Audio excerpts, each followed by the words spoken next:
안녕하세요, 김호준입니다. 제발 안 왔으면 좋겠다. 자유한국당은 북한 선수단의 평창 올림픽 참가는 최소화하고 예술단 공연은 아예 반대합니다. 공연을 통해 북한의 체제 선전이 된다는 거죠. 단일팀 역시 반대 사안을 IOC에 보냈습니다. 평창 올림픽 남북 단일팀 추진 합의, 여야는 특별법 제정을 통해 평화올림픽이 될 수 있도록 남북한 단일팀 구성 및 공동훈련 조성을 함께 노력한다. 2011년 8월자 기사입니다. 당시 여당 한나라당은 현재 자신들이 반대하는 모든 내용을 먼저 제안했었죠. 단일팀도 마찬가지입니다. 여야 여성 국회의원들은 평화올림픽을 위한 북한 선수단 참가를 촉구하며 올림픽 조직위원장에게 공개 서한을 보냈었습니다. 이 명단에는 자유한국당 의원들도 당연히 포함되어 있죠. 불과 한 달 전입니다. 북한 체제 선전 때문에 안 된다는 말은 더 웃깁니다. 남한에서 열리는 올림픽 자체가 북한 전역에 중계되는 게 서울, 강릉 두 곳의 북한 공연과는 비교도 할 수 없는 남한의 체제 선전 아닙니까? 김어준 생각이었습니다.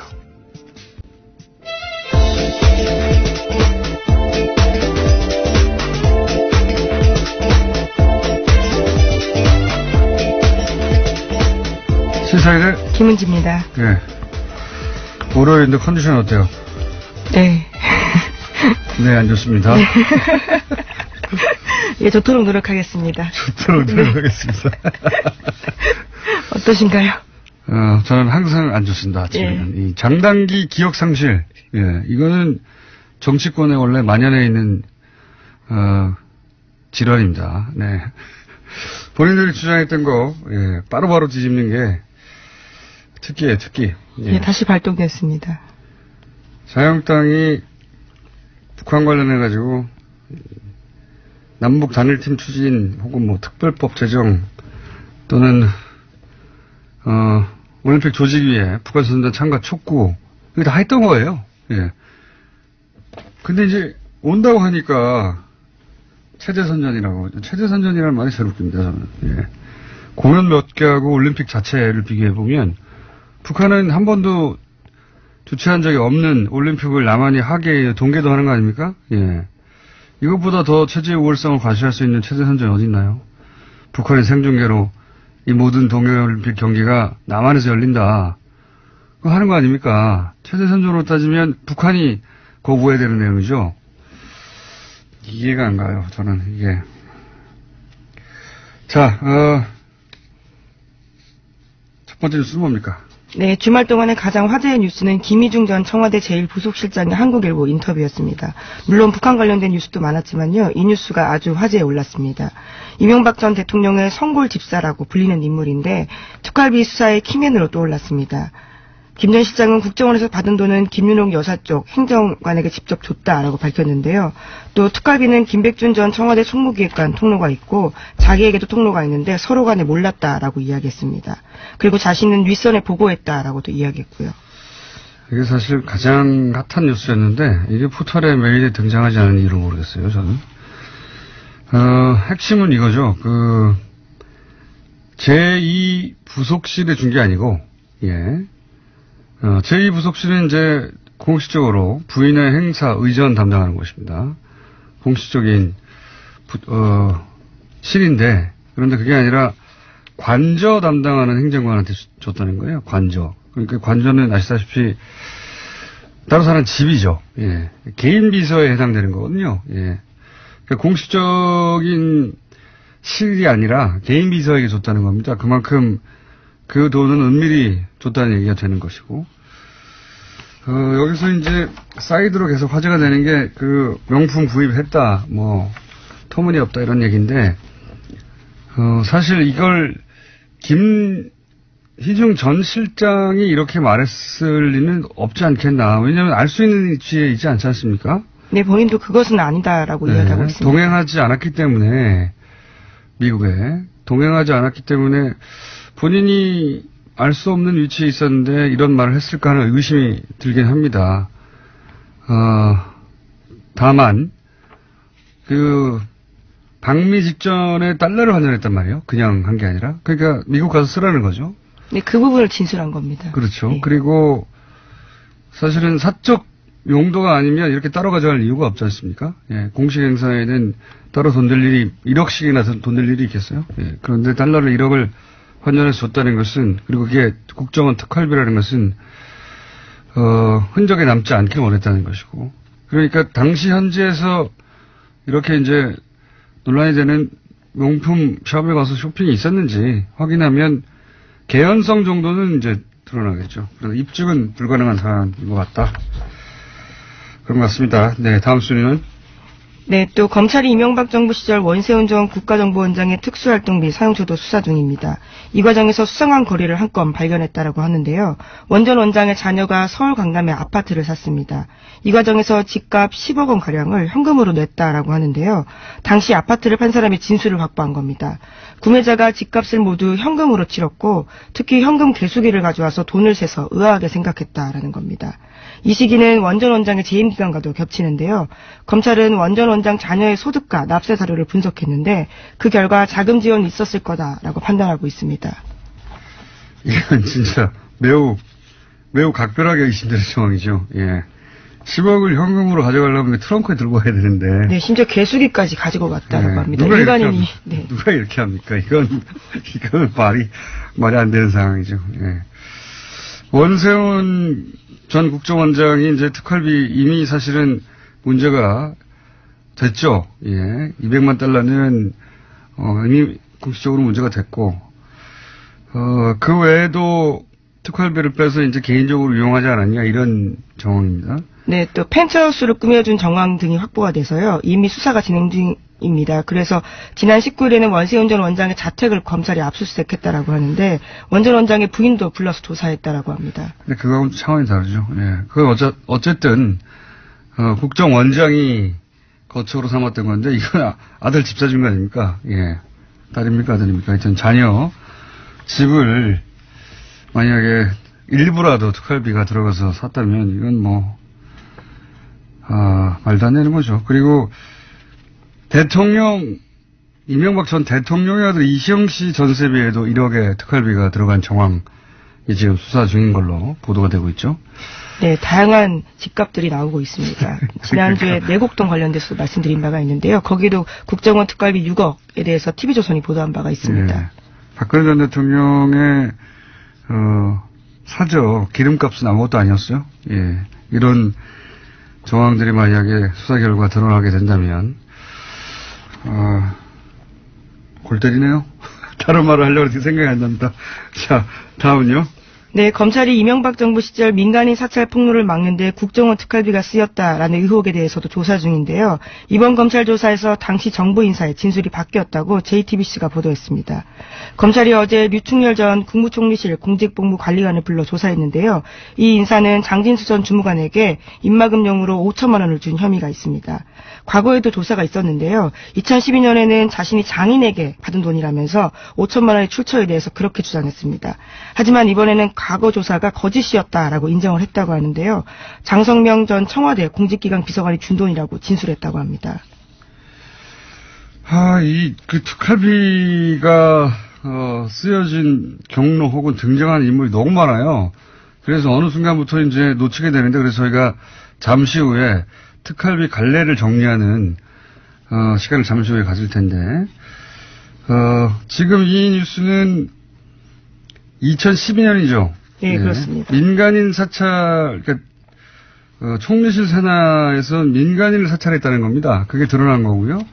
그때 이제 장진수 주무관이 이제 이 사실을 폭로했는데 입막음을 하기 위해서 돈이 쓰였는데 그 돈이 당시로는 출처가 불분명하다고 끝난 사안이었어요. 네, 검찰이 제대로 수사를 하지 않고 끝냈다라는 의혹을 사고 있습니다. 당시에는 이제 그 돈을 전달한 사람이 장인이 줬어요, 5천만 원을. 이 말을 믿고 그냥 넘어갔거든요. 네, 그런데 믿지 않았죠. 예, 그렇죠. 하지만 띠지가 있었습니다. 말도 안 되는 거죠. 예. 장인이 그 한국은행에서 바로 돈을 가져와가지고 관봉 상태로 줬다는 게 말이 안 되는데 근데 그냥 그때는 그냥 넘어갔어요. 예, 넘어갔는데 사실 이 관봉이 아니어도 말이 안 되죠. 총무실 직원이 왜 사비 5천만 원을 털어가지고 줍니까? 말도 안 되는 건데 그때는 그냥 넘어갔습니다. 근데 지금 이게 이제 돈이 대체 특활비는 맞는데 어떤 경로를 통해서 흘러왔는지를 지금 수사하는 과정에서 그때 당시에는 부인했던 사람들이 다시 불려 나오고 있는 겁니다. 네. 네, 이미 구속되기도 했는데요. 김진모 전 민전 2위 비서관 같은 경우에는 국정원 5천만 원 민간인 사찰 관련자에게 줬다라고 이야기하고 있습니다. 지금 흐름도는 이제 민정수석에서 민정비서관으로 갔다가 그리고 수석. 공직기강비서관으로 갔다가 다시 총리실 관리관으로 간 것으로 지금 보이는데 중간이 빠졌었거든요. 예, 이 중간을 수사한다는 이야기입니다. 이름은 많이 등장해가지고 헷갈리시겠지만 흐름은 그렇습니다. 민정수석을 통해서 민정비서관으로 가고 다시 민정의 또 비서관으로 갔다가 총리실로 넘어가서 그것이 폭로했던 장진수 전 주무관에게 건너진 거 아니냐. 근데 중간에 원래는 장인이 줬다고 했던 사람. 네, 출처를 그렇게 둘러댔었습니다. 네, 그렇게 해서 넘어가 버렸는데 다시 수사를 중인 겁니다. 네, 이명박 정부가 저지른 범죄 혐의를 덮기 위해서 꼬리 자르기 위해서 국정원 돈까지 쓴 거였던 거죠. 예, 당시 민정수석이 이제 권재진 전 나중에는 법무부 장관이 됐죠. 예, 법무부 장관.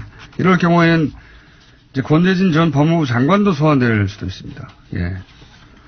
왜냐하면 당시 이 민정수석이었기 때문에. 네, 윗선 지시 당연히 밝혀야 되는 부분이기 때문에 불릴 것으로 보입니다. 자, 다음으로 넘어가기 전에 갑자기 또 생각이 났는데, 저는 이 보수가 남남 갈등, 이게 남남 갈등이거든요. 남남 갈등을 북한이 유발한다고 하는데, 보수가 유발하고 있는 거예요. 예. 게다가, 불과 몇 개월 전까지만 하더라도, 전쟁 날 거라고 그렇게 걱정하고, 미국이 전쟁까지 옵션으로 놓고 있다고 연일 보수 매체가 보도하지 않았습니까? 보수 정치권도 그렇고. 그러면 지금 너무 반겨야 되는 거잖아요. 정말로 그렇게 전쟁을 걱정했으면, 이제 전쟁 안 하고 손수단 보낸다고 하니까 정말 반겨야 되는 거죠. 누구보다도 보수 매체와 보수 정치권에서. 왜 오지 말라고 합니까? 최소한 앞뒤는 맞아야 되잖아요. 말이 안 돼요. 자, 다음 뉴스는요. 네, 다스가 부도 가능성을 놓고 내부 논의를 벌였다라고 일요신문이 보도하고 있습니다. 지난 10일 다스 경영진의 비공식 회의를 보도한 건데요. 문건까지 입수했습니다. 은행권 신규 대출이 불가능한 상황이라면서 부도 가능성을 언급한 건데요. 1월 중 만기가 들어오는 어음을 막지 못할 경우에 부도가 날 수 있다라는 겁니다. 게다가 일부 간부급의 경우에는 월급 지급이 불가능하다라고 통보도 해놨다라고 하는데 또 다음 날인 11일에는 노조에다가 공문을 보냈는데 자금 상황의 어려움으로 인해서 중대한 경영 위기의 기로에 마주하고 있다라는 주장까지 있습니다. 이 고위부도설은 주성사에서 대략 2주 전쯤에 한번 예견했었던 것 같은데, 예. 요런 작전은 제가 아주 잘 알거든요. 예. 전문 영역입니다. 건실한 기업이 이제 정권의 정치보복 수사에 의해서 망가졌다. 이렇게, 말하고 싶은 거죠. 예. 지금, 그래서 다스가, 부도라는 게 대단한 게 아닙니다. 어음을 그냥 결제 안 하면 부도가 나는 거예요. 예. 통상은, 부도가 나지 않기 위해서 노력하지만 고의 부도를 낼 때도 있거든요. 예, 여러 가지 목적으로.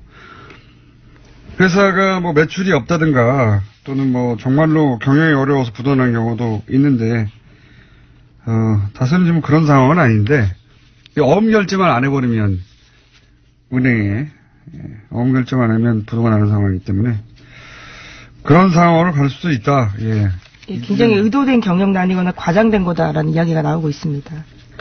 왜냐면은 지금 현대에서 갑자기 물량이 떨어졌다든가 자동차 경기가 나빠졌다든가 그런 게 아니거든요. 지금. 예.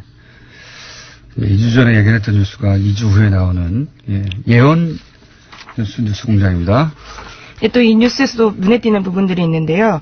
다스 본사가 압수수색 당시에 다스 해외법인을 총괄하는 홍 아무개 부장의 컴퓨터 하드디스크가 압수되지 않았다라고 합니다. 또 국내 협력사 관리 총괄하는 박 아무개 구매실장, 인사노무실의 한 아무개 실장 이사의 하드디스크도 제출되지 않아서요. 걱정스러운 목소리를 담고 있습니다. 그렇군요. 예. 이런 보도가 있는 만큼 또 추가 수사가 이루어지겠죠.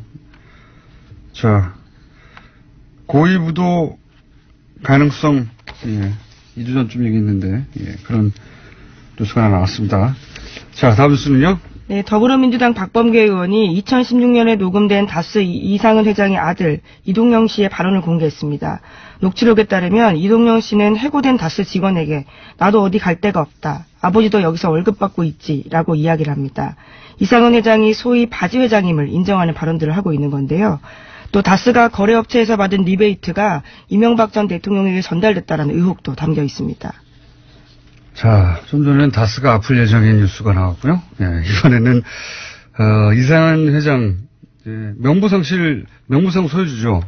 최대 주주인데 지금 박범계 의원이 공개한 녹취록에 따르면 이상한 회장, 그러니까 준재벌입니다. 다스 규모로 볼 때 준재벌의 아들 임영영 씨가 나도 월급 받고 아버지도 여기서 월급 받는다라고 하는 녹취록이 나와버린 거죠. 그러니까 월급 사장에 불과하다. 이런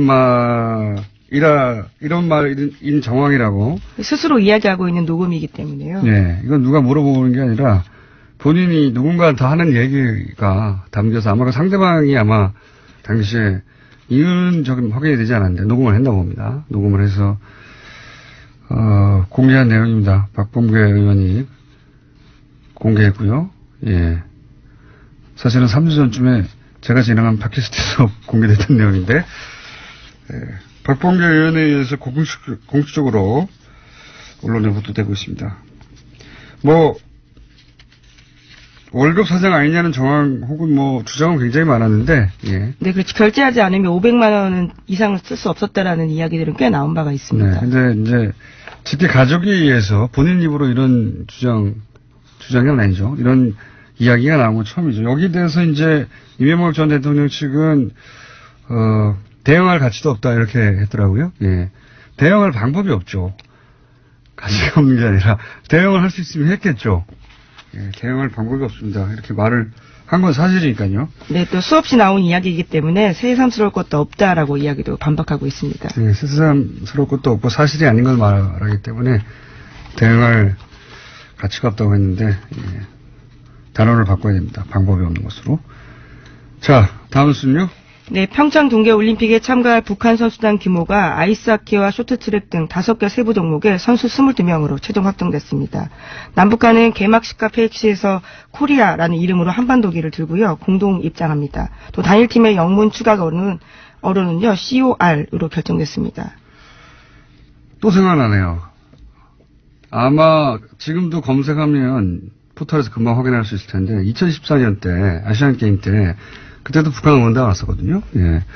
사실은 우리가 세세히 다 기억을 못해서 그렇지 북한 응원단 굉장히 많이 왔어요. 많이 왔는데 박근혜 전 대통령 때 아시안게임 할 때도 왔습니다. 그때 왔는데 북한 응원 나선 새누리당 의원들 검색하면 사진 쫙 나옵니다. 지금 SNS에 꽤 돌고 있습니다. 그러니까요. 저도 봤는데요. 북한 응원단하고 나란히 앉아가지고 아주 좋아하고 있어요. 당신은 새누리당이죠. 새누리당 의원들이 북한 같이 응원하면서 북한을 응원합니다.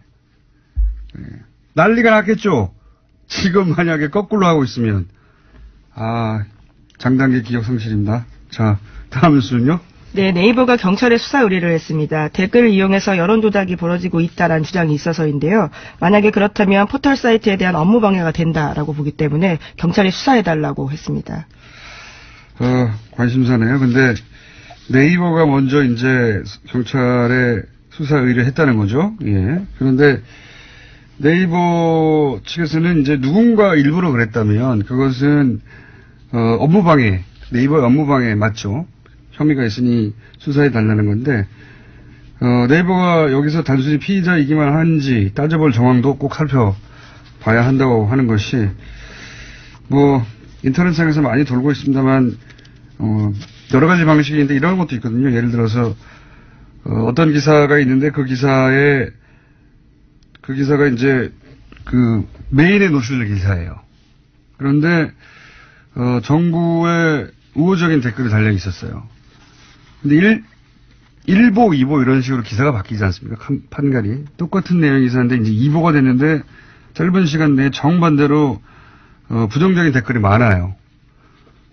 그런데 1보, 2보 내용은 하나도 바뀐 게 없어요. 그럼 1보가 그냥 걸려 있으면 되는데 2보로 바꾼다. 부정적인 댓글이 많아 있는.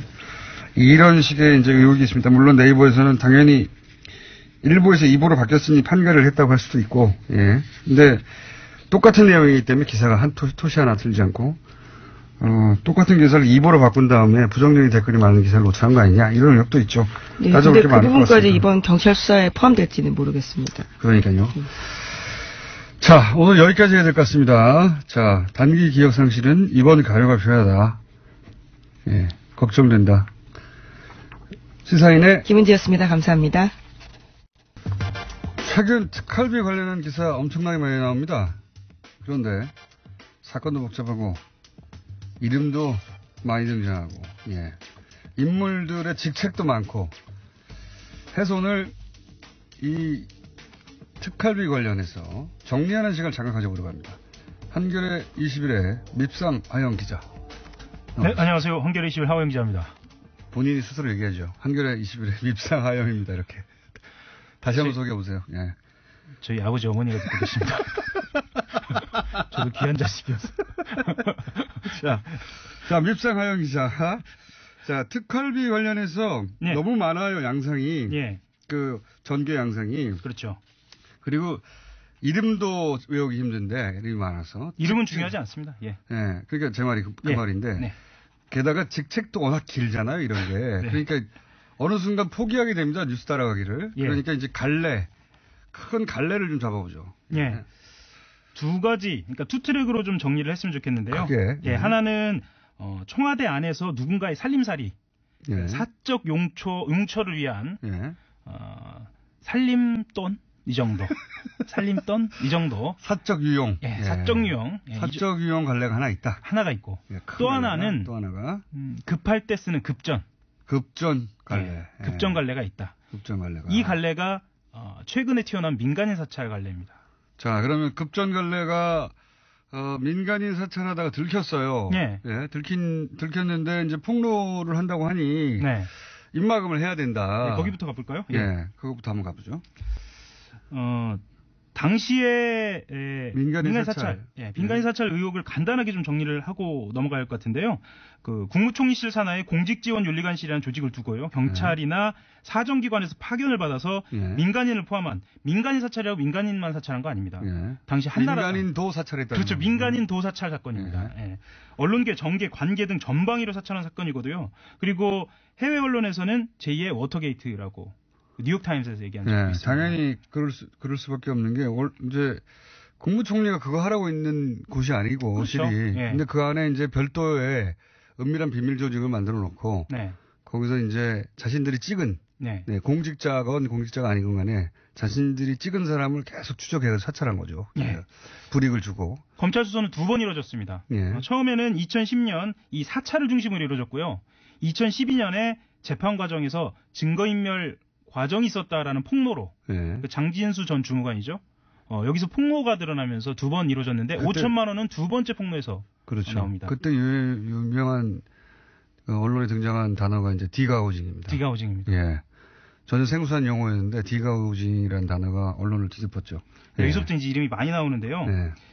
최근에 등장한 이름부터 정리를 해보겠습니다. 김진모 전 민정 2비서관이 인정한 5천만 원인데요. 예. 이 5천만 원은 관봉에 담겨져서 장진수 전 주무관에게 전달된 것으로. 이게 벌써 주무관 이런 거 우리 익숙하지 않은 용어입니다. 그렇죠. 비서관, 주무관 예.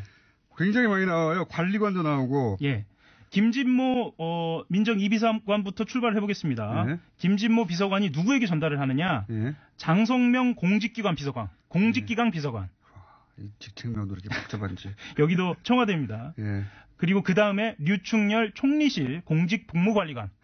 이거 어떻게 외워요? 그렇죠. 복무관리관, 예. 기강비서관, 예. 여기서 유충렬 관리관이 장진수 주무관에게 준 겁니다. 전 주무관에게. 예. 보세요. 비서관, 관리관, 주무관 이렇게 복잡합니다. 그 앞에 또 이름도 외워야 되죠? 그렇죠. 게다가 앞에 거는 민정이고 뒤에 건 총리실 산하예요. 예. 헷갈립니다, 이거. 예. 이게 왜 이렇게 개통 없이 왔다 갔다 했나 보면은요, 둘 중에 하나죠. 하나는 이 사람들이 일사불란하게 움직였거나, 또 하나는 급전 쓰다 보니까 이리저리 퉁치다가 이렇게 됐거나. 크게 보면 청와대 민정에서 총리실 넘어간 거예요. 그렇죠. 크게 보면 그런데 사람들이 막 왔다 갔다 합니다. 예. 자, 크게 보면 청와대에서 사건이 터진 총리실로 돈을 보냈다. 예.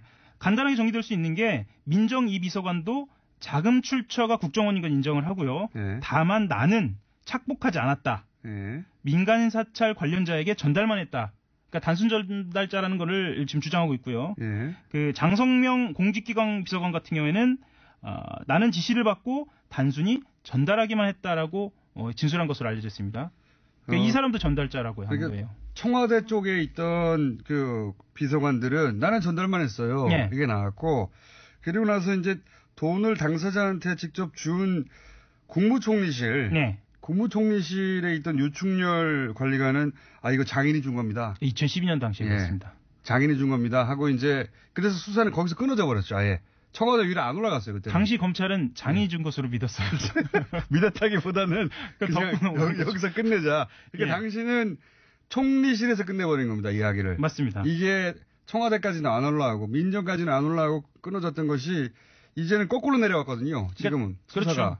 그러니까 장인이 준 돈을 본인이 조폐공사에서 찍은 관봉으로 그냥 묶여진 상태에서 그러니까요. 한국은행에서 한 번도 쓰지 않은 이 관봉으로 5천만 원을 넘겨줬다. 장인이 그 한국은행 장이라든가 조폐공사 사장이면 가능할지도 모르겠습니다만은 어쨌든 그런 상태였는데 검찰은 그걸 믿어준 거죠. 예. 여기서 게다가 장인은 사망한 상태입니다. 그렇죠. 보통 이모 할머니나 장인 핑계를 많이 대죠. 특히 사망하신 분들 등장하게 되는데 그렇게 사건이 덮였다가 이번에는 거꾸로 내려온 겁니다. 거꾸로 내려온 거예요. 예. 청와대 쪽에서부터 타고 내려와가지고 이 돈이. 여기서 중요한 거는 지시를 받고 그랬다라는 거예요. 그래서 지시라는 말이 등장하거든요. 그러면 지시라고 하면 비서관 위에 지시를 할 수 있는 사람들이 여러 사람이 있지만 대표적으로는 당시 권재진 청와대 민정수석이 있고요. 근데 이제 이 지시를 받았다고 한 사람 중에 제일 직위가 높은 사람이 현재까지 밝혀지기로는 김진모 이 비서관입니다. 그렇죠. 근데 이분은 구속이 돼버렸어요. 구속이 됐다는 것은 확인이 됐다는 거죠. 그렇죠. 그러니까 요 위가 남은 겁니다, 이제. 위가 남은 거예요. 사건이 이해가셨는지 모르겠네, 이제. 그러면 민정수석과 대통령실장을 곧 소환해서 조사를 해야 한다는 얘기입니다. 위에가 별로 안 남았어요, 이제. 비서관 위에는 민정수석이고요. 그 위에는 이제 대통령입니다. 그렇죠. 요 두 칸이 남아있는 상태다. 이명박 전 대통령 남았죠. 그 아래부터 제일 고위직은 이미 비서관 중에 제일 고위직 돈을 받았다. 돈을 나는 받았지만 건넸을 뿐이다. 그렇죠. 한 사람은 구속이 됐고요. 그리고 그 밑에 이제 이전에는 인정하지 않았던 사람 한 사람 남았고 또 한 사람은 돈은 줬는데 장애인이라고 했던 사람 남은 겁니다. 그렇죠. 민간인 사찰에서 5천만 원 관봉이 중요한 이유가 이 청와대 라인만이 아니라 국정원 라인으로 타고 올라갈 수 있는 거예요. 그렇죠. 그러니까 말하자면 김진모 민정 2비서관이 구속된 국정원으로부터 받았다라고 하면 등장하는 사람이 모경만 당시 국정원 기조실장이거든요. 모경만 당시 국정원 기조실장은 아주 대표적인 서울시 멤버입니다. 자, 이제 국정원으로도까지도 얘기를 하는데. 서울시 mem버 하면 또 등장하는 인물, 원세훈 국정원장, 당시 서울시장, 이명박 전 대통령. 이렇게 원세훈 원장은 또 인정을 했어요. 그렇죠. 요도는. 그러니까 국정원에서 타고 내려온 나이는 다 끝났습니다. 끝났습니다. 거기는 원장도 인정을 했고 그 돈을 전달한 사람도 인정을 했고 그리고 청와대에서 민정 라인도 비서관과 비서관 아래 다 인정이 됐어요. 한 사람 빠져 있죠. 중간에 그 공직기관 비서관. 이 사람은 이분은 이제 5천만 원 돈대 자체를 인정하지 않았는데 나머지가 다 확인이 됐기 때문에 이분은 이제 불려갔고요. 지금 그 뭐 1000개 피스 퍼즐이라고 하면 한 990개 정도는 맞춰지는 상태입니다. 거의 맞춰졌습니다. 거의 드러났다. 자, 이게 이제 공식 라인 선상에서 급전으로 해결하는 갈래 사건이고 그다음에 사적 유용 라인이 하나 있지 않습니까? 공식 유용 라인 조금만 더 설명을 드려야 할 것 같은데 5천만 원이 아니고 5천만 원이죠. 5천만 원 말고 1억 7천만 원짜리가 또 있습니다. 또 있죠. 또 있습니다. 그거 간단하게 정리하겠습니다. 이번에는 이게 이영호 전 청와대 고용노사 비서관이라는 사람이 전달하는 돈인데요. 예. 이 돈은 4천만 원, 이 비서관이 4천만 원을 당시 진경락 공직윤리지원관실 기획총괄과장이 건넵니다. 좀 길죠? 예. 예. 그 다음에 2천만 원을 장진수 주무관에게 건네고. 이것도 용도는 마찬가지예요. 마찬가지입니다. 예, 입막음용입니다. 그리고 변호사 비용으로 또 4천만 원. 예. 진 과장과 장 주무관에 건네고요. 나머지 이인규 당시 공직윤리지원관을 포함한 직원들에게 3천만 원. 이것도 변호사 비용입니다. 왜 제가 이 말씀 드리냐면 대체로 특활비를 기관에서 쓰는 대표적인 사례로 변호사 비용을 많이 따지거든요. 예. 그래서 제가 이 말씀을 드렸습니다. 자, 이거 용도는 똑같고요. 예. 갈래가 좀 다를 뿐 액수와 용도는 똑같은데 그 중에서 이제 제일 복잡하게 등장하는 게 그리고 가장 중요한 게 지금 앞에 말씀드린 부분입니다. 예. 왜냐하면 이 수사는 민정수석과 대통령밖에 안 남았기 때문에 사실상. 맞습니다. 자, 그리고 사적 유용. 이것도 큽니다. 이건 의미가 큽니다. 액수를 넘어서서. 예. 정치적 의미가 굉장히 크고 예. 파면 팔수록 어마어마한, 어디까지 갈지 모르는 일입니다. 간단하게 얘기해서 이제 지금 한참 논란이 되고 있는 1억짜리 해외에 나갔을 때. 그렇죠. 근데 이제 이 돈을 원래는 제2부속실로 준 거 아니냐. 네. 부인에게, 대통령 부인에게, 김영훈 여사. 근데 이제 알고 봤더니 그게 아니라 이제 관저의 비서한테 줬다. 여기서 핵심은 관저입니다. 관저. 예. 집에 준 거예요, 집에. 예. 집 문 앞에 갖다 준 겁니다. 청와대 예. 공식 라인이 아니라 집에 갖다 줬다. 이런 얘기입니다. 박근혜 전 대통령의 그 관저의 음습함 있잖아요. 예. 이게 어디서부터 연원하나 했더니 사실은 이명박 전 대통령 관저에서도 있었던 겁니다. 그러니까요. 예. 박근혜 전 대통령도 참 많이 거론됐지만은 집 관련해서는 돈을 집 관련만 따지자면 다른 어처구니 없는 것도 많지만 기름값 냈다 이런 거 있지 않습니까? 그렇죠. 예, 집 관련해서는. 근데 여기서는 이제 집값을 아예 냈다는 쪽으로 지금 명품 이쪽 라인도 있지만 그거는 입증이 불가능할 거라고 봐요. 네. 저는. 입증은 불가능한, 왜냐면 현금에는 딱지가 안 붙어 있으니까. 안 붙어 있죠. 예. 관복 말고요. 관복은 딱지가 있어서 들킨 거예요, 지금. 예. 근데 현금에는 해외 나가서 쇼핑을 했을 수 있어요. 그렇죠. 예, 네. 그런 이야기는 많이 있습니다, 사실. 네. 그걸 잡아내는 건 어려운 일이 아니에요, 사실은. 왜냐면, 예를 들어서 이번에 문제가 되고 있는 미국 같은 경우에 그렇죠. 버지니아주에 있는 쇼핑몰에 한국, 그 가게에 한국 직원이 있었거든요. 그렇죠. 그래서 쇼핑을 했냐 안 했냐를 따지는 건 어렵지 않습니다. 근데 네. 그 돈이 특활비로 쓰였냐를 입증하는 건 거의 불가능하다고 저는 봅니다. 그렇죠. 예. 만 원짜리가 아니고 달러죠, 이제. 예, 달러가 어떻게 쓰였는지 확인하기 좀 어렵죠. 그건 입증이 불가능한데 집값 요런 쪽으로 간 거 있잖아요. 예. 그리고 이런 이야기들 나오는데 왜 이렇게 디테일한 거에 집착하냐면 관저, 예. 달러로 줬느냐 뭐냐, 이런 거 왜 집착하냐. 의미가 완전히 다르거든요. 뇌물이나 이 국고 손실 같은 경우에는 이 상황이 특정이 돼야 합니다. 액수도 그러니까요. 특정이 돼야 하고 이게 하나만 삐끗하면 그 범죄 혐의를 입증하는 데서 무죄로 갈 수도 있거든요. 그래서 굉장히 검찰은 디테일한 아마 명품에 관심이 없을 거예요. 그렇죠. 왜냐하면 입증이 불가능하거든요. 네. 예. 설사 명품 뭐뭐뭐를 샀다 확인 몇 날 며칠 다 확인이 돼도 그게 특활비인지 어떻게 합니까? 그렇죠. 그게 중요한 게 아니고 누구에게 건넸는지 예. 제2부속실장이 아니고 진짜 여성 행정관에게 건넸는지 예. 그리고 달러로 직접 건넸는지 그리고 그게 밤인지 관저 앞인지 이게 굉장히 중요한 겁니다. 굉장히 중요하죠. 예. 그 정황이 더해져서 역시 사적 유용으로 연결될 수 있는 거니까. 그렇습니다. 예. 예. 지금은 처음에는 제2부속실이라고 언론들이 보도했는데 예. 확인 지금 최신 뉴스로는 집에 줬답니다. 집에.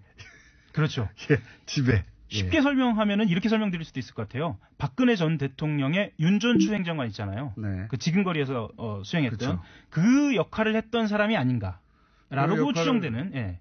이름은 나오지 않고 그렇죠. 여성 비서입니다. 예. 여성 비서한테 건넸다. 그 집에 가서 줬다 이런 얘기입니다. 예. 청와대 하니까 굉장히 공식적이고 무슨 제2부속실 하니까 굉장히 공식적인 라인 맞아요. 그렇죠. 의전과 예. 행사를 담당하는. 근데 그게 아니라 관저 집에 가서. 예. 집에 가서 집 지키는 사람한테 줬다 이런 그렇죠. 얘기입니다. 예. 김희중 부속실장 같은 경우에는 그 인터뷰에서 이런 얘기도 했어요. 추가 특활비가 있느냐라는 질문에서 수사 중인 사안이라 더 말하기 어렵다라고 얘기한 걸로 봐서는 네, 없다고 말하지 않았습니다. 없다고 말하지 않았습니다. 네. 그리고 본인이 무슨 배신이나 아니면 마음을 바꿔서 이렇게 얘기한 것처럼 이야기하는데 자기는 좀 억울하다. 검찰이 아주 탄탄하게 수사를 했다. 이런 이야기도 했거든요. 네. 그리고 이제 집값으로 흘러가는 정황들 있지 않습니까? 네. 요 시간이 다 돼가지고 예. 30초 만에 끝내야 되겠는데 원세훈 전 원장 집값과 네.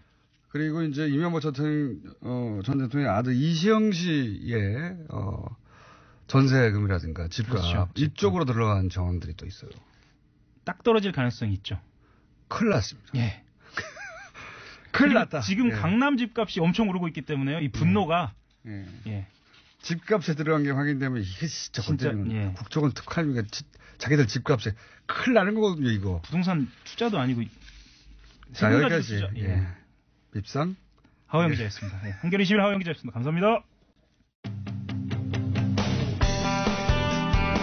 집값 한 번 더 들어가시죠. 자, 하호영 기자 아직도 안 나와가지고 말 나누고 있었습니다. 북한 점검단, 공연 행사 이전에 점검단이었죠. 현송월 삼지연 관련 악단장이 점검단을 이끌고 왔는데요. 정세현 전 통일부 장관, 까칠한 장관님 연결해서 이게 지금 어느 정도 잘 되고 있는 건지 한번 여쭤보겠습니다. 안녕하세요, 장관님. 예. 네네. 끝까지 들어다고. 자, 여러 가지 남한 쪽에서는 이제 여러 가지 논란도 있고 갈등도 있는데 그 중에서 최근에 가장 큰 논란은 자유한국당 nak연 의원이 IOC에 단일팀 구성 반대한다는 서한을 보냈습니다. 북한이 올림픽을 최대 선전적으로 활용하려고 한다. 요거 어떻게 보십니까? 우선. 한 10년, 11년쯤 됐나요? 2010년 6월 29일 날 당시 nak연 의원이 여당일 때 여야 의원 284명이 공동 발의한 2010년 평창올림픽 유지 지지 결의안이라는 게 있습니다. 네. 거기 보면은 결의안 2항에 세계 유일의 분단국인 대한민국의 평창에서 동계올림픽이 개최될 경우 동북아 평화와 인류 공동 발전에 공동 번영에 크게 기여할 것이다. 뭐 이런 얘기를 했어요. 그런 구절이 들어가 있어요. 여기 지금 그다음에 또 미안합니다 이거 2011년 12월 29일 날 국회에서 통과된 평창올림픽 특별법 지원 특별법에 보면은 거기 85조 2항에 남북 단일팀 구성 등의 합의가 이루어지면 지방자치단체와 정부는 행정적, 재정적 지원을 할 수 있다. 이렇게 규정이 되어 있어요. 한나라당이 그때 당시에 추진한 겁니다. 그렇죠. 사실. 한나라당이 여당일 때. 그렇기 때문에 지금 이명박 대통령도 다스 문제 관련해서 지금 평창올림픽 내가 유치했는데 나를 이렇게 어렵게 할 수 있느냐는 얘기 할 정도로 지금 평창올림픽 유치 관련해서 당시 여당이 발의안도 지지 결의안도 내고 특별법 지원 법안도 만들었네요. 특별법도 만들었는데 여기 보면은 이게 북한 체제 선전에 기여한다는 얘기가 없어요. 세계 유일의 분단국인 한국에서 이게 열리면 동북아 평화와 인류 공동 번영에 기여할 것이다. 이렇게 얘기를 했고 단일팀이 되면은 행정적인 지원을 정부가 지원해야 된다. 재정적 지원까지 해야 된다는 얘기를 했는데 왜 지금 이제 와서 이러는지 모르겠어요. 양반들 무슨 기억 상실증에 걸렸나? 아니 이제 지금은 법대로 하는 거고요. 그 법이 바로 지금 반대하고 있는 자유한국당의 전신인 한나라당 때 자신들이 만든 겁니다. 그렇죠. 그 법에 의해서 지금 진행되고 있는데 지금은 아니 불과 지금 10년도 안 된 일을 이렇게 잊어버리면 어떡해요? 자, 이건 어떻습니까? 지금 현송월 단장이 와서 점검하고 있고, 그리고 경의선 육로로 오고, 마식령 스키장 둘러보고 하고 있는데, 이게, 남북 관계에서 어떤 의미가 있는 겁니까? 2002년 9월부터 2005년까지 해가지고, 경의선 철도도로, 동해선 철도도로를 연결을 해놨습니다. 그리고 2005년 10월 25일 날 당시 미 국무부 장관이었던 콜린 파월 장관이 서울에 와가지고 기자들하고 인터뷰를 하면서 이런 얘기를 했어요. 내가 인공위성 사진을 통해서 보니까 한반도의 그 가운데를 가로지르는 철조망, 비무장지대를 뚫고 남북으로 두 갈래 피스 익스프레스웨이가 연결되어 있더라. 동해선, 서해선을 얘기하는 겁니다. 매우 감동적이었다. 왜냐하면 그 콜린 파월 국무장관은 당시 국무장관은 이걸 피스 익스프레스웨이라고 그랬어요. 그러니까 그 뒤에 이것이 개성공단 출퇴근로, 금강산 관광로로 쓰였었는데 이제 서해선은 지금 개성공단 막힌 지 2년 조금 못된 시간에 뚫리게 됐고 다시 동해선은 평창 쪽으로 해서 금강산하고 마식령 스키장 우리 선수들이 가잖아요. 그거는 지금 금강산 관광 중단된 지 지금 8년 조금 안 되네요. 한 7년 조금 지난 뒤에 다시 뚫렸죠. 그러니까 다시 지금 콜린 파월 장관은 피스 익스프레스웨이라고 그랬지만 그 당시에 통일부나 또 정부에서는 이건 민족의 혈맥이라고 그랬습니다. 이게 다시 피가 통하는 이 시작하는 의미가 있는 거죠. 현송을 한 사람이 내려오는 것이 중요한 것이 아니라 그 정검단이 내려오고 나중에 이제 공연단도 그리 올 거고 뭐 선수단들도 올 거고 응원단도 오고 그럴 거 아닙니까? 그다음에 또 동해선 쪽으로는 우리 선수들이 북쪽으로 올라가서 훈련받고 오고 훈련하고 오고 다시 이렇게 자꾸 접촉이 많아지면 남북 간의 그 화해 협력의 분위기가 고조되고 그것이 한반도 긴장 완화에 기여하게 되는 거죠. 알겠습니다. 겁니다. 예. 자, 지금 오늘 시간이 좀 짧아서 앞으로도 자주 연결할 테니 시간 좀 짧게 잡았습니다. 지금 현재 남북대화가 총평을 좀 해주십시오. 남북대화 관련한 진행들이 지금 잘 되고 있습니까? 어떻습니까? 전문가 보시기에? 지금 9일날 고위급 회담, 15일날 공연 실무 접촉, 그다음에 17일날 체육 관련 실무 접촉 회담이 있었는데 세 번의 회담을 통해서 제가 평가를 하면은 북한이 상당히 협조적으로 나오고 있어요. 아, 그렇습니까? 남북대화가 좀 잘 되고 있는 셈입니다. 그리고 또 이게 평창 올림픽이 끝나면은 또 해야 될 회담들이 많이 있어요. 군사회담도 해야 그렇죠. 되고, 접시자 회담도 해야 되고, 또 고위급 회담도 또 하기로 했으니까. 근데 중요한 것은 지금, 트럼프 대통령이 4일날 문 대통령하고 통화를 하면서 100% 지지한다고 했고, 남북대화를. 10일날 통화에서는 남북대화가 계속되는 한 미국의 대북 군사적 행동은 없다는 것을 그들에게 알려주라. 이렇게 했단 말이에요. 그러니까 이 남북대화를 지금 우리가 잘 해야만 되지만 북한도 그걸 알고 있기 때문에 회담 분위기 깨는 그런 행동 해가지고 미국의 군사적 행동이 거론되기 시작하면은 그 북한이 좋을 게 없습니다. 여러 가지 부담이 많지. 그러니까 지금 회담 지금까지는 잘 됐고 앞으로도 잘 될 수 있는 여건은 미국이 지금 만들어준 거예요. 그렇기 때문에 자기 공로라고 얘기해달라고 그랬다는 얘기도 나오는데 어쨌건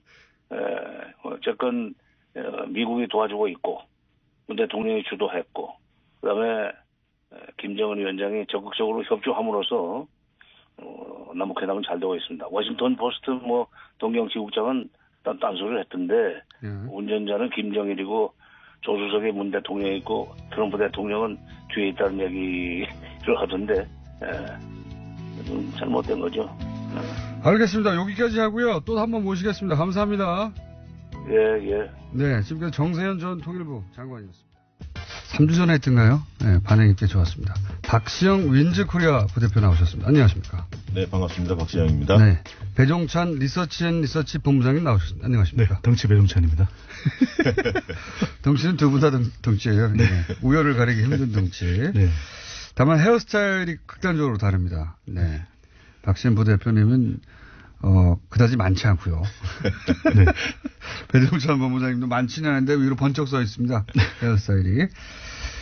힘을 많이 주셨네요. 네, 좀 힘있게 하려고요. 네, 영상으로 보시는 분이 있다면 극명한 차이를 보실 수 있습니다. 네. 힘이 많이 들어갔다. 자, 좀 전에 잔디 인형 이렇게 꼭 이야기해달라고. 잔디 인형이요? 네. 쓰시려고 하다가 수줍게 지금. 네. 잔디 인형이라고 누가 저희 작가들이 그렇게 불렀습니까? 뭐 주위에서 많이들 또 이야기를. 네. 뭐 죄송합니다. 네. 손가락을 대면 찔릴 것 같을 정도로 서 있습니다. 네. 자, 큰 이슈들 몇 가지가 과연 지방선거에 어떤 영향을 미칠 것인가 한번 큰 틀에서 한번 짚어보겠습니다. 짚어볼 큰 이슈들은 일단 국민의당과 바른정당의 합당, 예. 그로 인한 정계 개편, 과연 어떤 영향을 미칠 것인가. 그리고는 올림픽이 또 큰 게 있고요. 올림픽은 어떤 영향을 미칠까. 그 외에 비트코인을 비롯한 여러 가지 이슈들이 있습니다. 그런 몇 가지 이슈들은 또 영향을 미칠 것인가 한번 짚어보도록 하겠습니다. 자, 첫 번째, 이 한쪽은 합당하고 한쪽은 창당해서 사실상 분당이 이제는 뭐 기정사실화 되는 것 같습니다. 그렇죠? 네. 두 분이 보시기도 그렇죠? 네. 예.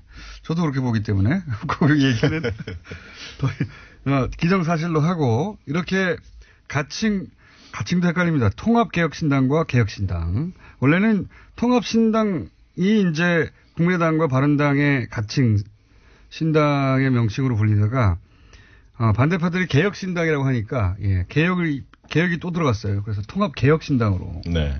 헷갈립니다. 아무래도 개혁이란 말 자체가 주는 이미지가 좋기 때문에 네. 그걸 슬그머니 붙인 것 같습니다. 네. 통합신당 하다가 통합개혁신당. 요거는 여론조사 같은 거가 예를 들어 통합신당과 개혁신당으로 붙었을 경우에 네. 사람들이 잘 모르니까 개혁신당 쪽에 반대파 쪽에 정당의 지지율이 많이 나올까봐 예. 붙인 게 아니겠는가. 뭐 리얼미터 조사 보면 그 통합 반대 정당 개혁신당이 한 4% 정도 예. 뭐 잠재적 지지 정당. 근데 거기서는 반대라고 붙였기 때문에 부정적인 예. 이미지가 있는데 예. 이름을 앞으로 우리도 개혁신당으로 불러달라고 하면 네.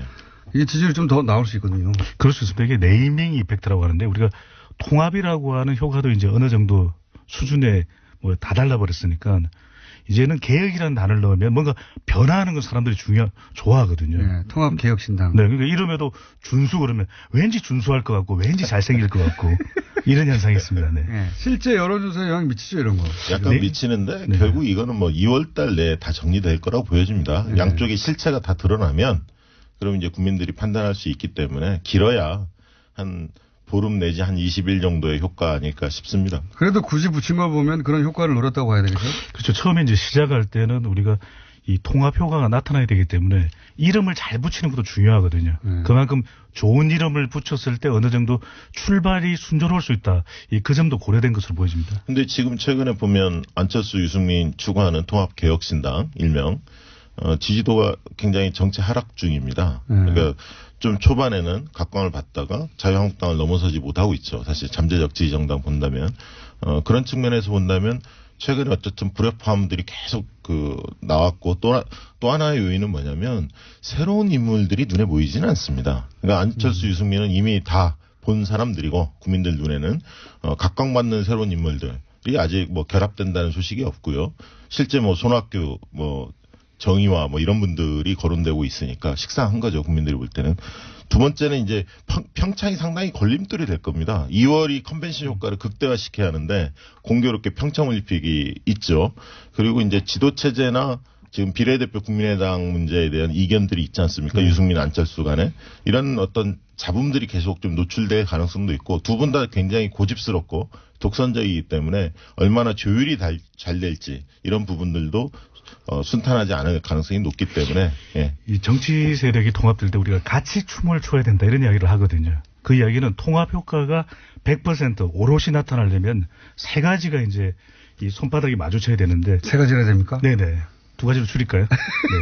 일단 들어보고 갑자기 줄여주기는 첫 번째로는 이제 이 구성원 내에 이 합이 맞아야 되는 것이거든요. 그러니까 당연한 거. 대표적인 인물. 또 하나는 이제 지지층들이 또 서로 이 통합의 효과가 나타나야 됩니다. 아, 그렇죠. 그러니까 당은 합했는데 정작 정치 세력으로서는 근데 지지층들이 따로 놀게 되면 안 되는 것이거든요. 그렇죠. 마지막으로 중요한 것이 이제 정책입니다. 근데 이 정책이 두 정당이 통합할 정당이냐라고 하는 명분을 만들어주는데 지금 보면 안보에 대해서 좀 입장이 엇갈리고 있어요. 햇볕 정책 같은 경우에. 예. 또 대표적인 것은 MB 전 대통령에 대한 입장도 다소 엇갈리는 것을 미치고 있거든요. 그렇죠. 이런 게 이제 쌓이다 보면 과연 통합을 왜 하느냐 이런 이야기가 나올 수 있는데 이런 이 걸림돌을 얼마만큼 불식시킬 수 있느냐가 가장 중요한 포인트로 보여집니다. 자, 예리한 분석이었습니다. 다음부터 둘로 줄이겠습니다. 네. 예리한 분석이었는데, 그렇다면 지금 그런 말씀을 전제로 하여, 이 통합개혁신당 일단 먼저 얘기해보죠. 서울 수도권 혹은 호남권 혹은 TK, PK, 각각 어떤 영향을 발휘할까요? 예. 실제로 본다면 결국 수도권에서 바람이 부느냐 안 부느냐. 예. 이것이 가장 중요한 잣대일 것 같은데요.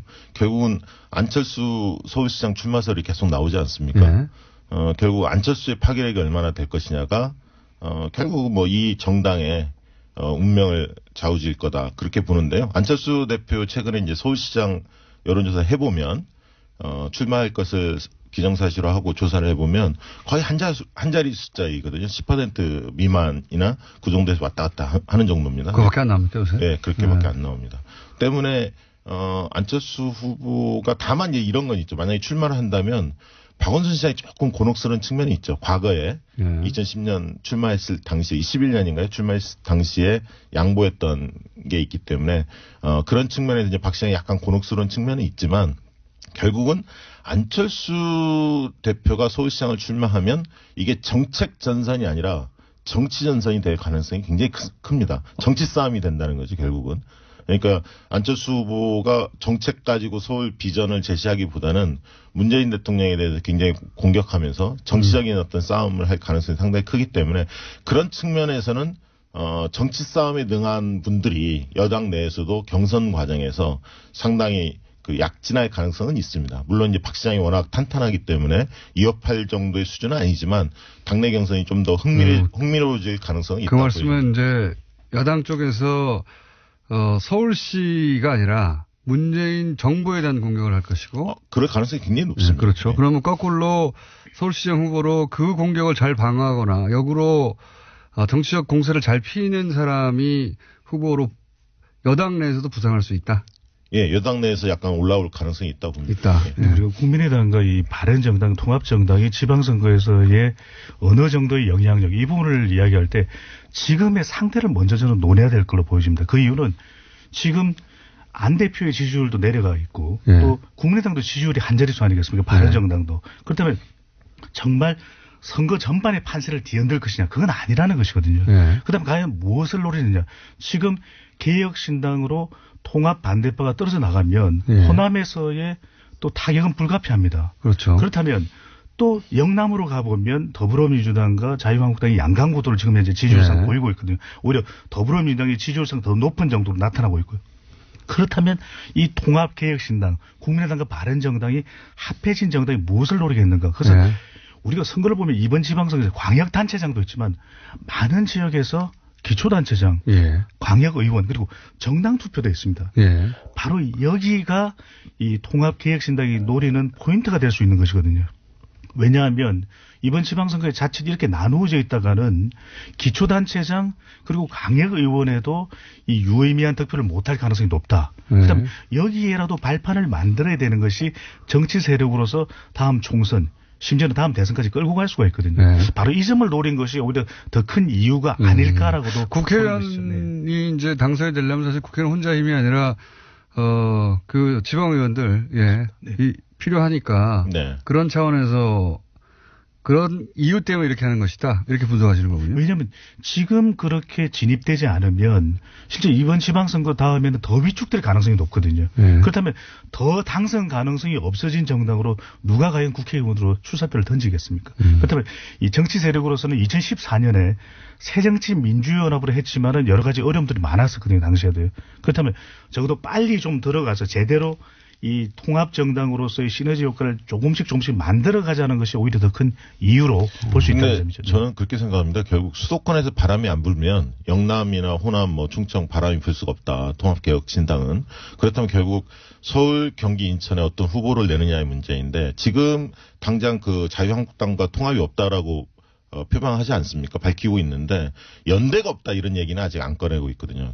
왜냐하면 각자 도생을 할 겁니다. 자유한국당도 겨냥하고 문재인 정부도 비판을 하면서 독자적 영향을 구축하면서 자유한국당의 지지도를 넘어서려고 3, 4월 기간 동안 굉장히 노력을 할 텐데 아까 2월은 평창이 있고 이제 3월이 중요할 텐데요. 통합신당의 입장에서는 3월 달에 서울, 경기, 인천에 어떤 카드를 낼 수 있느냐. 후보에 대해서 이제 집중되는 시기입니다. 왜냐하면 3월부터는 예비후보 등록이 이루어진 상태고 2월 14일 이후로 13일 이후로 그러면 이제 후보 지지도가 이제 발표가 많이 되는 시점인데 여기에서 서울, 경기, 인천 주요 지역에서 광역단체장 후보에서 굉장히 지지율을 올리지 못하면 미풍에 그칠 가능성이 상당히 큽니다.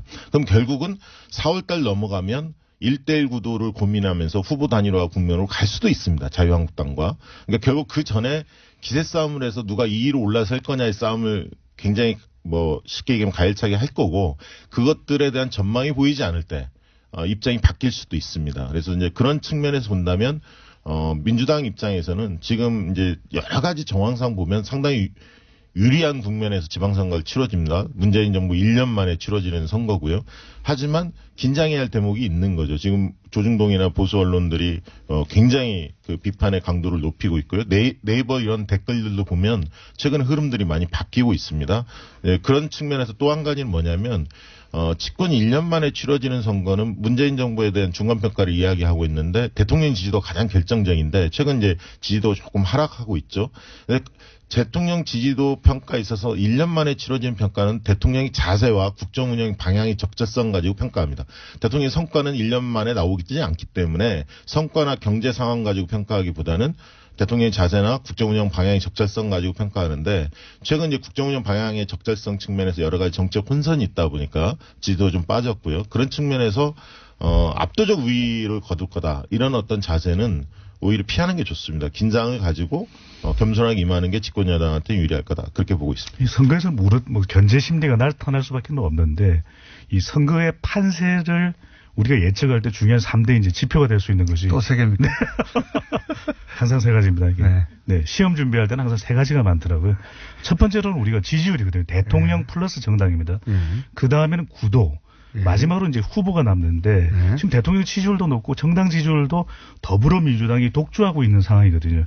구도로 보더라도 다른 구도 이번 지방선거의 최대 변수가 뭐냐고 물어보면 최대 변수가 없는 것이 최대 변수일 정도로 특별한 마땅한 구도를 잡기가 쉽지 않은데 굳이 따지자면 아직까지도 이 탄핵 국면 구도가 이어지고 있거든요. 왜냐하면 많은 국민들이 이 적폐청산에 대해서 공감하고 있기 때문에 그렇다면 마지막 남는 게 후보입니다. 광역 단위는 워낙 외부 변수에 큰 영향을 많이 받기 때문에 그렇다 치지만 기초단체장 정도야 우리 시장님이야 또는 우리 강역 의원이야 정당을 떠나서 또 생각해 볼 수 있는 것이거든요. 그런 점에서 저는 이 광역단체장의 변수보다도 물론 이것을 가지고서 많이 우리가 선거의 승패를 또 기준 삼기는 하지만 또 강역 의원과 기초단체장에 대해서 이 야당의 견제가 그래서 저는 이쪽에 더 초점을 맞추고 있는 것 아니냐라고 보여집니다. 저는 그 점에서 약간 생각이 다른데요. 그러니까 지금 배 본부장님은 광역단체장이 아니라 그러니까 서울시장이나 부산시장이나 이런 걸 보는 게 아니라 지방의원들을 보는 것이다. 예, 지금 이 통합당은 그렇게 보시는 거고 생각이 좀 다르신. 좀 다르다고 봅니다. 역시 이제 광역단체장을 석권할 수 있느냐, 당선을 시킬 수 있느냐 없냐가 굉장히 중요한 잣대라고 보여지고요.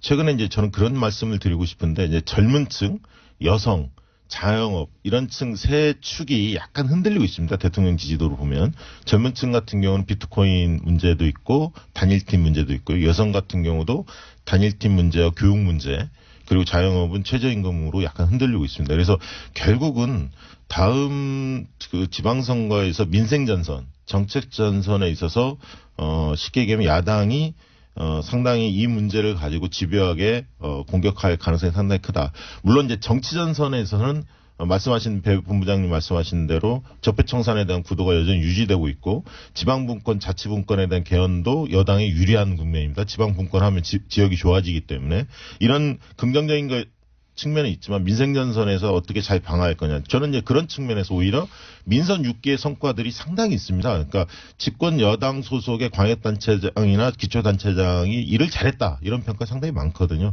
그래서 이제 그런 어떤 성공 사례들을 잘 제시하는 것이 중요하다. 그래서 내 삶을 위한 변화, 누가 잘했느냐라는 평가라는 측면에서 여당이 그런 부분들을 효과적으로 대응을 해야 한다. 이런 생각이 들고요. 한 가지 변수는 삼선 피로감이 좀 있다는 겁니다. 그러니까 삼선 단체장들이 여당도 있고 야당도 있는데 여당 쪽이 좀 더 많죠. 사실은. 그래서 삼선 피로감들을 어떻게 극복할 거냐. 그런 측면에서는 30대 새 인물들을 광역 의원 비례대표 이런 데에서 파격적으로 좀 공천해야 한다. 그러니까 기존 인물들만 가지고는 한계가 있다. 식상한 측면이 있을 수 있기 때문에 젊은 피 수혈이 불가피하다. 저는 그렇게 보고 있습니다. 서울시장 삼선 피로감 있습니까? 글쎄요, 저는 이게 삼선 피로감이라는 게 물론 이제 정치적으로는 있을 수 있는데 한편으로는 또 객관적으로는 얼마만큼 잘했느냐. 우리가 뭐 삼선이라고 해서 다 싫어하는 건 아니거든요. 삼선 짬뽕도 있고 삼선 짜장면도 있지 않습니까? 그러니까 이게 용어상으로 우리가 무리수. 죄송합니다. 이게 아니 근데 저는 그 이야기를 꼭 하고 싶은 것이 당사자로서는 굉장히 억울할 수 있는 부분이거든요. 왜냐하면 잘했고 성과를 냈으면 그만큼 또 평가를 받는 부분인데 그냥 단지 삼선이라는 이유로 피로감을 느낀다라고 바로 연결시키는 건 조금 오히려 이게 저는 무리가 있다고 보여지는데 익숙하고 안정감을 느낀다고 말할 수도 있지 않나요? 그렇습니다. 그러니까 삼선 피로감은 일부분 있습니다. 없는 건 아닌데 이것을 극복할 만한 더 긍정적인 요소를 주면 되는 거죠. 그게 이제 과제인 거죠. 근데 여기서 더 중요한 건 우리가 선거를 쭉 치러보면 막연히 유권자들은 잘 모르다 보면은 교체 의향은 굉장히 큽니다. 심지어는 재선하려고 하는 단체장에 대해서도 뭐 바꿔보지 뭐. 그러니까 바꾸자는 이 심리가 훨씬 더 크거든요. 유지하자는 심리보다. 저는 통상은 네, 그 부분도 저는 조금 바꿀 필요가 있는 것이 정말 잘했다면 잘한 것에 대한 평가는 해줄 필요가 반드시 있어 보입니다. 배 본부장님이 여기가 이제 서울시에 사는 방송이라는 걸 염두에 두고 하죠. 전혀 아닙니다. 전혀 아닙니다. 아니, 저는 뭐, 박원순 시장만 그 얘기한 게 아니라 삼선 사실 기초단체장도 꽤 있습니다. 사실 광역단체장뿐만 아니라 이제 그런 부분들을 효과적으로 관리해야 한다는 거고 여당 입장에서는 경쟁이 굉장히 치열한 곳에서는 경선 관리가 중요한 거고요. 친문, 비문 뭐 이런 관리가 중요해요. 경선이 치열하지 않을 것 같은 영남에서 오히려 경선 흥행이 중요합니다. 그래서 두 가지 측면을 나누어서 잘 관리할 필요가 있다. 제가 보기에는 박시영 부대표는 삼선 짬뽕, 삼선 짜장면은 안 좋아하시고 비트코인을 좋아하시는 거예요. 우리 더 큰 문제고요. 그러면 호남권에서는 지금 이제 반대파들이 상당하려고 하는 개혁 신당이 아무래도 그 통합 신당보다는 더 파일을 가져갈 것이다. 이렇게 예상하십니까? 근데 여기서 중요한 게 호남권에서는 통합개혁신당, 국민 플러스 발언, 또 이 통합 반대파인 이 또 개혁신당이지만 여기서 더 중요한 게 지금 호남에서의 압도적인 지지율상의 영향력은 더불어민주당이라는 것이거든요. 그렇죠. 그러니까 이게 자칫 두 세력이 싸우는 사이에 오히려 더불어민주당의 영향력이 더 공고해져만 가는 것이 이 호남 판세다, 호남 상황일 수 있다라는 것이죠. 저는 그렇게 봅니다. 그러니까 광주는 판이 정리된 것 같고요. 더불어민주당이 압도할 것 같고요. 전남은 일부 지역과 광역단체 좀 지켜봐야 할 필요가 있습니다. 그러니까 박지원이라는 변수가 있기 때문에. 그렇지만 뭐 광주의 민심을 측정해 보면 거의 민주당 쪽으로 쏠려 있는 것 같습니다. 현재 기준으로 예, 그렇습니다. 근데 강주는 그게 문제일 것 같습니다. 그러니까 당내 경선을 어떻게 가져가느냐, 현 시장에 대해서 뭐 피로감보다는 뭔가 다른 명분의 후보가 나와야 되는 것 아니냐라는 그런 주장도 제기되고 있거든요. 그 부분도 얼마만큼 이게 자칫 불협화음으로 연결되지 않을까 하는 그 부분도 좀 지켜봐야 됩니다. TKBK에서 그러니까 소위 이제 영남권에서의 이 통합개혁신당과 자유한국당의 대결은 어떻습니까? 저는 영남권에서는 상당히 그 자유한국당이 더 유리할 거라고 보여집니다. 통합개혁신당이 내세울 인물들이 별로 없고요.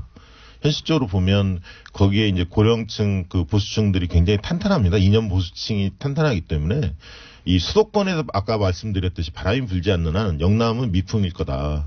신당은 수도권을 노려야 된다? 네. 그런 측면에서 유승민이 지난 대선에서 20대 남성층에서 상당히 인기가 있었습니다. 그러니까 결국 유승민이 당대표를 좀 고집하는 것 같고요. 당대표 했을 때 20대를 어떻게 흔들 수 있느냐. 여기에 따라서 이제 그 부분들이 이제 안철수 만약에 대표가 시장으로 나온다면 서울시장 나온다면 덕을 좀 보겠죠. 그래서 이제 서울에서 뭔가의 바람을 일으키지 못하면 저는 뭐 영남은 택도 없다 그렇게 보고 있습니다. 통합개혁신당도 아까도 말씀드렸지만 현실적인 어려움은 당장 인물을 나뉘거든요. 그러니까 지난 대선을 보더라도 안철수 국민의당 대표가 뭐 상당히 보수 쪽에도 이 득표력이 있는 것으로 알려지기는 했지만 당장 내세울 만한 인물이 없고 지금 우리 정치에서 유권자들의 또 박해진 성향은 검증된 인물을 원한다는 것입니다. 상당히 행정 능력을 갖춘 사람이 국민의당 그러니까 통합개혁신당 국민 플러스 발언으로 나와야 되는데 과연 나올 인물이 없다라고 하는 것. 이 점이 큰 또 문제이기 때문에. 양당이 일단 다 훑어갔나요? 민주당과 자유한국당에? 그런 인물들 자체를 충분히 내에서 자체적으로 확보하지를 못하고 있는 거죠. 그러다 보면 영남권에서 영역권이 아까 말씀드렸던 대로 영남권 쪽도 오히려 기초단체장이나 강력의원 쪽에 더 초점을 맞출 가능성이 높아 보인다는 설명을 드린 것이죠. 그러면은 신당이 광역단체장에서 당선 가능한 지역은 없다고 보십니까? 현재 기준으로? 물론 제주도에 원희룡 지사가 어떻게 선택을 하느냐의 문제가 있겠죠. 원희룡 지사. 예, 네. 거치 문제가 있을 것 같고 그거 외에는 저는 별로 거의 없어 보입니다. 다만 이제 이런 건 있습니다. 영남에서 대통령 지지도 굉장히 영남도 높지만 지지 강도를 보면 좀 다릅니다. 그러니까 수도권과 호남에 비해서 영남의 대통령 지지층의 지지 강도는 그렇게 높지는 않습니다. 그렇기 때문에 지지도가 높기 때문에 영남도 쉽게 될 수 있을 거야라고 생각하는 만약에 여당 지지층이 있다면 그것은 착각이다고 저는 말씀드리고 싶고요. 결국 뭐 마지막 남은 가능성을 따진다면 안철수 유승민 대표가 대거 수도권에 또 출사표를 던지느냐. 그리고 이게 3파전 이상 4파전이 되게 되면 또 모르는 것이거든요. 선거라는 것이 3분의 1 이상 심지어는 가반을 넘어야만 좀 더 안정권에 들기 때문에 소위 말해서 4파전 이상이 되면서 이 대여급이라고 할 수 있는 이 안철수 유승민 대표가 정말 수도권 쪽으로 출사표를 던진다면 그리고 화력을 여기에 쏟아붓는다면 그 부분도 좀 더 서울시장 경기도지사 이 정도 나와준다면 유승민이 나올 가능성이 저는 전혀 없다고 보고요. 유승민 대표는 계속 신당의 대표를 하겠다는 거 아닙니까? 배지를 뗄 생각이 없는 거 아닙니까? 그리고 영남에서는 민주당이 선전하려면 최상위 상품을 내놔야 합니다. 광역단체장은. 저는 그렇게 보고 있습니다. 왜냐하면 이제 광역단체장은 급이 달라졌습니다. 지난번 대선 때 안희정, 이재명 이런 분들이 이재명 물론 기초단체장이지만 단체장 출신의 대선 후보급으로 발돋움하고 있거든요. 그렇기 때문에 도민들이나 시민들이 원하는 것은 최상위 상품을 내놔라 이런 측면이 있기 때문에 특히 민주당의 입장에서는 부산 경남 이런 부분에 있어서 최상위 상품을 내놓고 경선을 흥행시켜야만이 지지층의 지지 강도가 좀 낮은 것을 극복할 수 있다. 저는 그렇게 보고 있습니다. 최상위 상품을 참 이 유권자들이 알기 쉽지 않다는 것이거든요. 그렇다면 덩치가 큰 이 인물들, 인지도가 높은 덩치 큰 인사들을 좋아할 가능성이 높은데 뭐 우리를 좋아하는 건 괜찮은데 좀 더 최상의 상품인지 좀 꼼꼼히 따져봐야 될 것 같습니다. 안철수 대표의 서울시장 만약에 출마가 있다면 판세에 미칠 영향은 어떻게 보십니까? 제한적이다 아니면 흔들 수도 있다? 저는 뭐 아주 파격적이지는 않더라도 적어도 가능성을 따져볼 정도의 영향은 충분히 있을 것으로 보여집니다. 왜냐하면 자유한국당에 또 어떤 인물이 나오느냐 아직까지 미지수거든요. 그런 만큼 이 보수층을 결집할 수 있는 자유한국당 플러스 중도 또 현직인 박원순 시장이냐 아니면 또 제3의 더불어민주당 인물이냐에 따라서 그 판세가 조금 더 요동칠 가능성 여지는 있어 보입니다. 저도 안철수 후보가 만약에 서울시장 나온다면 제한적이라고 보고요. 한 20% 선일 것 같고 최대. 문제는 이제 자유한국당과 단일화할 거냐의 문제일 것 같습니다. 마지막에 그러니까 지금 광역단체장 같은 경우에 특히 자유당과 이 신당의 마지막 단일 후보 이게 변수 정도가 될 것이다 이렇게 보시면 네, 그렇게 보고 있습니다. 될까요 그렇게? 저는 단일화 시도가 쉽지 않은 것이 아까도 말씀드렸지만 선거에서 중요한 건 유권자들이 합해지냐가 중요하거든요. 자유한국당 또 통합개혁신당이 단일화했다 하더라도 유권자들이 합해지지 않을 가능성이 높다는 것이 큰 이 걸림돌이 될 걸로 보여집니다. 자, 알겠습니다. 거기까지는. 그럼 올림픽 변수 시간이 거의 없기 때문에 이 얘기를 너무 많이 했네요. 올림픽 변수는요. 올림픽은 누구한테 유리한 겁니까? 올림픽은 지금 당장은 단일팀 공동 입장 가지고 이제 논란이 좀 있었습니다만 실제로 이제 올림픽이 개최가 되고 그게 흥행이 성공을 하면 당연히 그 민주당한테 유리하죠. 지금 당장은 여러 가지 논란이 있기 때문에 그렇게 보일 뿐이지 저는 나쁘지 않다고 봅니다. 다만 그것을 안보 이슈로 활용하고 있는 보수 야당의 어떤 논리가 약간 먹히고 있죠. 다만 이제 민주당한테는 더 유리한 전선은 사실 적폐청산 전선입니다. 그래서 결국은 평창은 2월에 끝나고 MB 문제나 이런 적폐청산 드라이브는 3월까지 계속 지속이 될 것으로 보여지기 때문에 적폐청산 드라이브가 걸리면 집권 여당이 상당히 유리한 국면이 될 거다. 그렇게 보고 있습니다. 네, 3초만 쓰겠습니다. 이 올림픽 이후에 평화 모드가 유지되면 오케이, 여당에 유리할 텐데 자칫 북한이 뭐 3월이든 4월이든 또 북핵 실험을 한다. 분위기가 달라질 것으로 보여집니다. 북핵 실험을 하느냐 안 하느냐에 따라 북핵 실험을 안 한다면 그냥 올림픽은 계속 여당에 유리한 국면. 네. 그러니까 지금은 뭐 단일 팀이니 얘기가 많지만 실제 경기가 벌어지고 이제 올림픽이 진행되면 그런 이슈들은 사라질 것이다. 그렇습니다. 응원 모드라는 게 있거든요. 응원 모드로 변하면 상당히 좀 변화가 또 있을 걸로 보여집니다. 네. 마지막으로 그 외에 이제 현재 이제 포탈 등을 통해서 대량 댓글이 생산되고 또 지지율에 영향을 준다고 하고 있는 비트코인이나 그 외에 뭐 최저임금이라든가 몇 가지 이슈가 있지 않습니까? 네. 이런 개별 이슈들이 종합적으로 계속 살아서 지방선거까지 갈까요? 가장 중요한 것은 이런 이슈에 반사이익을 가져가는 정치 세력이 있어야 되거든요. 그렇죠. 자유한국당이나 야권에서 이 이슈를 다 통째로 가져간다면 2010년에 무상급식처럼 그런 현상이 나타날 텐데 또 하나는 정부의 학습 효과도 있어서 대응을 한다라는 것입니다. 그런데 결코 20대, 30대의 표심이 이런 부분에 영향을 받는다는 점만큼은 잊지 말아야 될 걸로 보여집니다. 영향을 받는데 그게 자유한국당이나 다른 야당으로 가지는 않는다? 그렇습니다. 저는 이제 예를 들면 투표율에 약간 영향을 미칠 거라고 보고 있습니다. 56.8%였거든요. 지난번 지방선거가. 그래서 이번 선거에서는 60% 정도까지 될 수 있을 것이라는 전망도 있었는데 비트코인이나 이런 등등 문제 때문에 젊은 층에서 약간 투표율이 낮아질까? 그런 점이 좀 여당 지지층의 젊은 세대가 투표장에 안 나갈 수 있다. 일부 안 나갈 수도 있다. 예. 그럼 불리해지는 거죠, 또. 예. 불리할 정도는 아니지만 지나치게 낙관하는 건 경계해야 한다. 그렇게 이 이슈가 여당의 하고 야당이 유리하느냐 따져봤을 때 이걸 야당이 가져가지는 않는데, 그죠? 근데 여론상으로 볼 때는 이 이슈가 쉽게 가라앉을 이슈는 아니라는 것입니다. 20대, 30대에게는 기회를 박탈됐다라는 것이 굉장히 비트코인 같은 경우는 네, 이게 상실감이 클 수 있는 부분에 대해서이기 때문에 지속 가능성이 있다. 그러니까 가져가지는 않지만 투표장에 나가는 효과는 낮아질 수 있어요. 예, 그렇습니다. 그런 측면에서 최근에 당정청이 굉장히 협의를 강화해야 합니다, 사실은. 여러 가지 혼선들이 좀 노출이 되고 있거든요. 이걸 야당은 왜 못 가져가는 거죠? 야당이 가져가기에도 이게 뚜렷하게 이게 딱 떨어지는 이슈가 아닌 것이거든요. 그러면 비트코인을 하자, 가상화폐를 무조건 하자라고 할 수도 없는 부분이고 또 남북 단일팀을 무조건 하지 말자고 극단적으로 이야기할 수도 없는 부분이기 때문에 이런 이슈가 우리가 이야기하는 굉장히 모호한 이슈. 그래서 이 이슈들이 답을 내놓기도 쉽지 않지만 그 파장은 지속되는 상당히 좀 골치 아픈 이슈가 되는 것이죠. 네. 자, 두 분 여기까지 하고요. 예. 이 정치 대담을 저희가 한 3주에 한 번씩 하려고 그랬는데 오늘은 그렇게 크게 재미없어가지고 4주 정도로. 수기 기간이네요. 네. 네, 수기 기간. 여기까지 하겠습니다. 박시영 윈지코리아 부대표, 배종찬 리서치 본부장이었습니다. 감사합니다. 감사합니다. 예. 자, 오랜만에 시간 확보했습니다. 국제 인문결 연구소 소장님입니다. 임상훈 소장님 나오셨습니다. 안녕하십니까? 네, 안녕하십니까? 새로 만드신 팟캐스트. 네. 사람들 좀 듣습니까? 예, 많이 듣습니다. 혼자 진행하시는데 그게 혼자 하면 재미없는데. 말은 제 혼자 하는데 그래도 이제 누군가가 듣는다고 생각을 하고 들으시면 같이 청중의 한 명이다. 저희가 하도 시간이 준비된 아이템들 다 소화 못하고 짧아서 준비했는데 다 못한 아이템들은 따로 혼자 팟캐스트를 해가지고 제공하셨다고 해가지고 몇 명 됐습니까? 그래서 제가 숫자는 잘 모르겠는데 순위는 꽤 높이 올라가 있더라고요. 그래요? 몇 위 정도 합니까?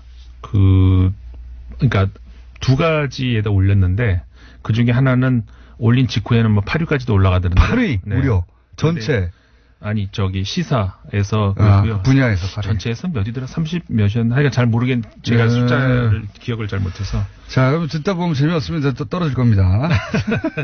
근데 뭐 제 맘대로 이렇게 막 되는 게 아니고 우리 PD가 하자는 대로 해야 되고 왜냐하면 우리 인문결 연구소가 이게 좀 블록체인 방식으로 운영이 되거든요. 블록체인 방식으로 된다는 거는 게릴라처럼 분산돼 있고 게릴라처럼 각자의 역할이 분산돼 있는 데다가 무슨 일이 일어난지 다 공개가 돼 있고. 네, 그러니까 이게 이제 체계적으로 안 돌아간다는 얘기죠. 아니, 그게 아니죠. 이게 그 피라미드식이 아니라 이 망처럼 이렇게 엮여 있다는 그런 얘기입니다. 그러니까 체계적으로 안 돌아가고 각자의 열의로 움직이는. 그죠? 아니, 그 체계를 그렇게 보시면 안 되죠. 네. 체계라는 말의 정의를. 저는 그렇게 보겠습니다. 오늘 주제는 비트코인. 예. 네. 비트코인을 외신들은 어떻게 다루나 혹은 해외에서는 어떻게 규제가 이루어지고 있나 뭐 해외에서는 한국의 규제 관련 어떤 보도가 있냐 이런 얘기겠죠? 그렇죠. 네. 그러니까 비트코인 관련해서 이제 엄청 뉴스가 많아요, 사실 전 세계적으로. 맞습니다. 그 이제 더 넓게 보자면은 암호화 화폐 그 관련해서 특히 그 우리나라에서 지난 한 주 좀 길게 보면 한 열흘 동안 큰 이슈가 되지 않았습니까? 그 관련 보도들이 외신들에서 참 많이 나왔어요. 그렇죠. 네, 한국이 거래량이 전 세계에서 지금 가장 많거든요. 네. 네. 엄청나게 많아요. 엄청나게. 우리나라의 경제 규모에 비교를 했을 때, 우리나라 인구 뭐 5천만 명이 좀 넘지 않습니까? 그리고 전 세계 인구의 뭐 불과 0.67%다. 이렇게 이제 돼 있는데. 미국이나 유럽 전체보다 많다는 게 말이 안 되잖아요? 우리나라에서 이루어지고 있는 거래량이 외신과 프랑스의 르피가로지가 보도한 바에 따르면은 전 세계 20%가 비트코인이 우리나라에서 거래된다고 하거든요. 세계 1위, 3위 거래소가 우리나라에 있는 걸로 생각합니다. 네. 그리고 아까 말씀드렸지만 우리나라 인구 규모, 그다음에 우리나라의 경제 규모에 비했을 때 이거는 너무 심한 정도의 거래량이 우리나라에서 이루어지고 있고. 과열된 건 확실하고요. 과열이라는 것은 그러니까 그 외신에서 보는 우리나라에서 이루어지는 그 비트코인의 거래 한마디 키워드로 정하자면 과열 이렇게 정의가 될 수 있을 것 같아요. 과열 투기 이렇게 보고 있습니다. 실제. 네, 맞습니다. 그래서 이제 예를 들어서 이제 가디언 같은 경우에는 어떤 보도가 나왔었냐면은 그 워렌 버핏 있죠. 그 투자의 귀재다 하는 그 사람의 말을 인용을 해서 이거는 뭐 저 말은 아닙니다. 워렌 버핏이 보기에 이 가상화폐의 종말은 부정적일 수밖에 없다라고 나는 확신한다 이렇게 얘기를 했거든요. 그 말이 맞는지 틀린지 저는 알 수는 없겠습니다. 저는 모르겠습니다만 어쨌든 이 가디언 신문이 그 기사를 내면서 하고 싶었던 말은 뭐였냐면은 어느 정보가 됐든 간에 무엇인가가 이렇게 과열 증상을 보이고 지나치게 많이 모이고 했을 때 가만히 놔두고 보는 정부는 없다. 그렇죠. 이렇게 어느 정부나 마찬가지입니다. 네, 이렇게 됐습니다. 그러니까 한국 정부가 관여를 하고 있다고 하는 것에 대해서 외신들이 볼 때 그거 당연한 거 아니냐 이렇게 보는 너무 것이죠. 당연한 거죠. 사실은 이 정도 과열되고 이 정도 투기성이면 그 기술 논란과 기술과는 무관하게 그 시장은 진정시켜야 되는 겁니다. 그렇죠. 네. 그러니까 우리가 뭐 이런 논란도 국내에서 많이 있는 걸로 알고 있는데 뭐냐면은 기술 발전을 왜 막냐 이렇게 되는데 그거는 혼동을 하고 있는 겁니다.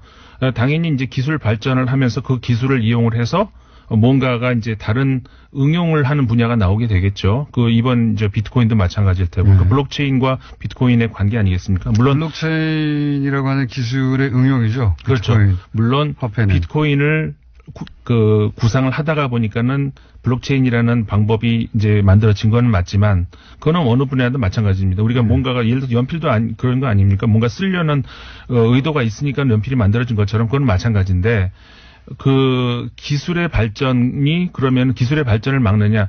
그 기술의 발전이 있으면은 그걸 응용하는 데 있어서 부작용도 똑같이 발전을 한다는 것이죠. 그럼 그거를 정부가 두고 볼 수는 없지 않느냐? 그런 거 아니겠습니까? 그리고 이제 블록체인 기술은 분명히 전도 유명한 기술이긴 한데요. 그 활용이 오로지 가상화폐 비트코인만은 아니거든요. 예. 네. 다양한 활용이 있는 겁니다. 자, 그 기술 문제보다는 이 이야기는 이 자체로 또 토론거리니까요. 그래서 외신이 이 한국 논란을 어떻게 보도하고 있느냐, 혹은 외신은, 이 비트코인 관련해서, 우리 한국을 제외하고도 어떤 보도들이 일반적으로 있느냐, 그걸 좀 소개해 주시죠.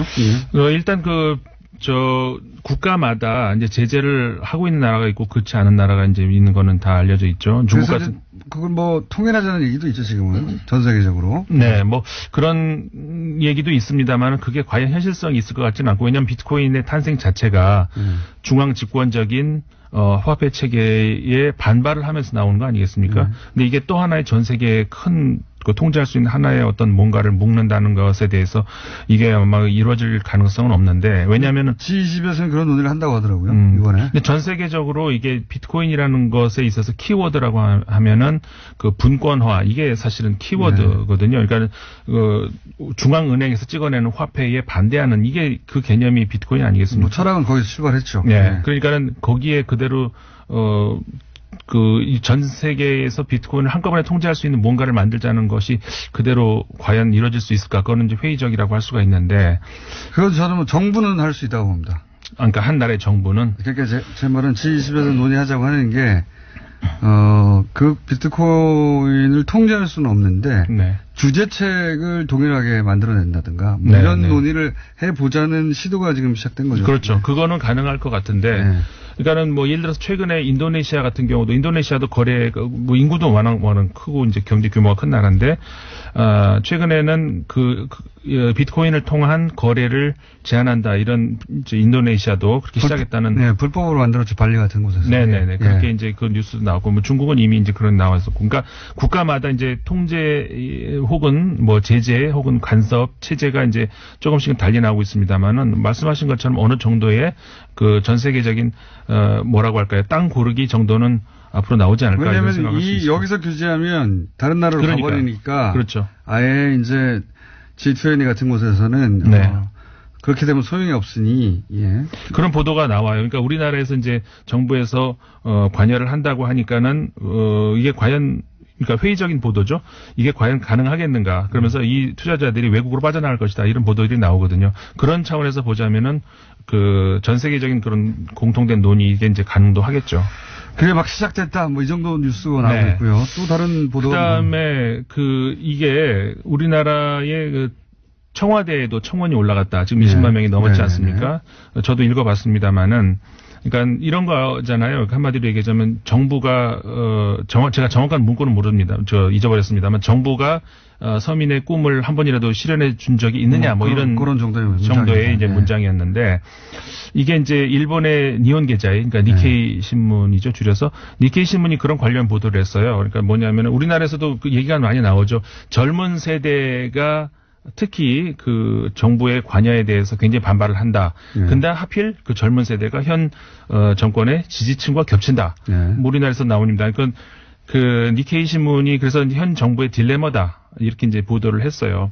근데 그러면 이 젊은 세대가 이제 제가 보기에 과연 젊은 세대가 하나로 묶을 수 있는 어떤 뭐 젊은 세대로 그냥 퉁칠 수 있느냐 한마디로 얘기해서 그러니까는 그 정부의 관여에 반대한다 혹은 뭐 불만을 가지고 있다라고 하는 사람이 그 사람들이 곧 현 정부의 지지 세력이냐 과연 그건 또 한번 봐야 될 것 같고 그 다음에 이게 그 현 정부에 대한 어떤 불만이라기보다는 니온 게자의 신문에 따르면은 그 세대 간의 갈등으로 번질 수 있는 소지가 있다. 이미 이제 이게 이제 이번 비트코인에서 나온다는 거거든요. 이게 무슨 소리냐면은 그러니까는 이게 과열된 투자 이제 그거 문제 아니겠습니까? 무슨 얘기냐면 내가 예상할 수 있는 내가 예를 들어서 몇 시간을 일을 하면은 그만큼 얼마의 급여를 받을 수 있다 이런 책이 아니라 얼마가 뛸지 모르겠지만 그러니까 한번 걸어본다 이거 아니겠습니까?